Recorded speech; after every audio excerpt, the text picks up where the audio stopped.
My name is Eliana Campos, and I run Save Manatee Club's MySpace and Facebook pages. I'm here with our Director of Science and Conservation, Dr. Katie Tripp. Hi, Katie. Hey, Ellie. All right, well, let's get started. So this new rule has been in the making for about 3 years. The last most people heard of this issue was that Florida wanted to downlist the manatees from endangered to threatened. What was that all about? You're right that the most recent version of the rule started about 3 years ago. The bigger issue that started to involve manatees and what they were called has been going on for more like a decade. It's been a really huge issue. And basically, how we got involved was that a number of years ago, Florida decided to adopt new criteria for evaluating its endangered and threatened species. And what they wanted to do was, use another organization's definitions, but keep the names that they had. And so it sort of became a game of mismatch where manatees basically would have had to meet this other organization. It was called the IUCN, or the World Conservation Union. They would have had to meet IUCN's IUCN's definition of critically endangered to be called endangered in Florida. So really what was happening is that the bar was being raised, and what the state was proposing to do was to start calling manatees threatened, not because any of the threats to manatees had been eliminated, not because the population was up, a certain acceptable level, but simply because the definition was being changed.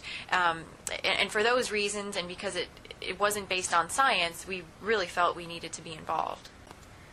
Why would it be so bad to label manatees as threatened rather than endangered? Well, our first point was that it really wasn't true. They were still endangered. And one of the issues we had with the old rule, manatees still would have been federally endangered. And so we didn't think it made any sense to have them, be called one thing at the federal level and then have them called something else at the state level. So we wanted consistency between the state rules and the federal rules. And that is something that we've achieved with this new rule that was just adopted.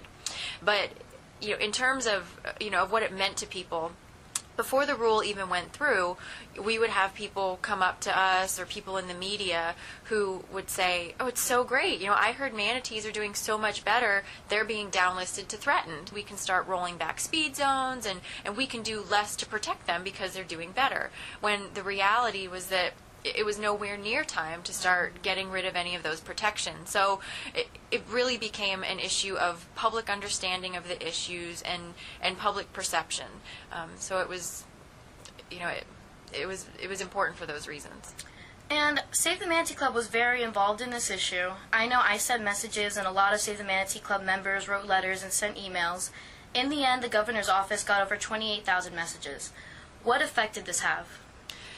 This was huge. I was at one of the meetings before they made their final decision, and the governor, unannounced, arrived at the meeting. He sat down, he addressed the commissioners, and he expressed his opinion that this should not happen because he had heard from the people of Florida.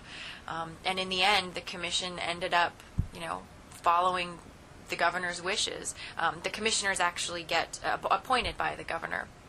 And so it's huge. I mean, every letter, every email, it does make a difference. And, our elected officials they're supposed to be listening to us. And in this case, we definitely saw that that's what happened.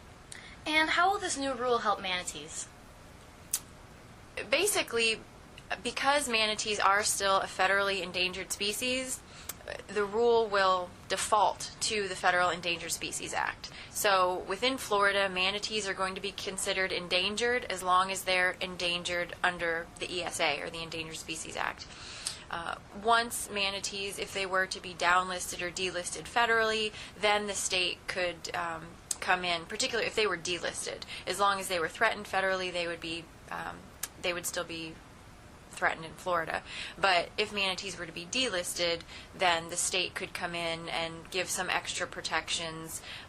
So really, for manatees specifically, what the rule does is it gets rid of the confusion factor that existed before.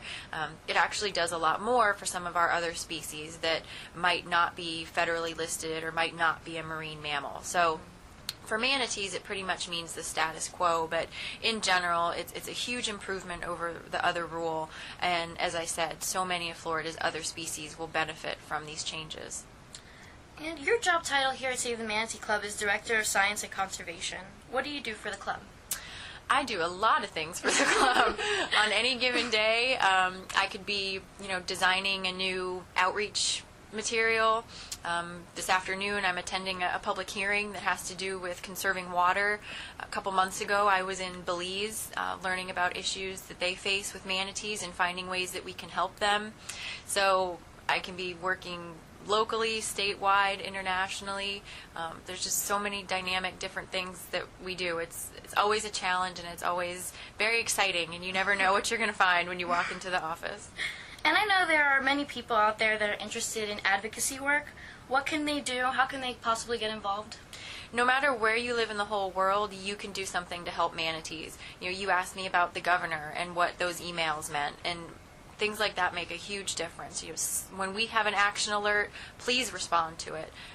Send in those emails, send a personal letter, and after you finish completing it, send it to all your friends. Helping share your passion for manatees with the other people in your life, help spread awareness and knowledge. Certainly if you're in Florida, there are things you can do, whether you live here or you're visiting. If you're out on the water and you're boating, we have manatee protection tips on our website.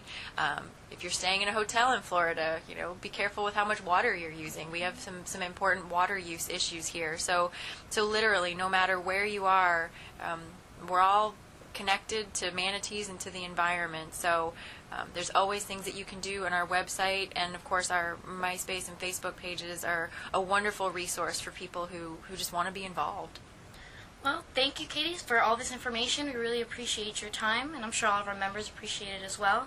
Like Katie said, visit our MySpace and Facebook pages, and for the latest manatee updates, check out www.savethemanatee.org. Thank you, Katie. Thank you.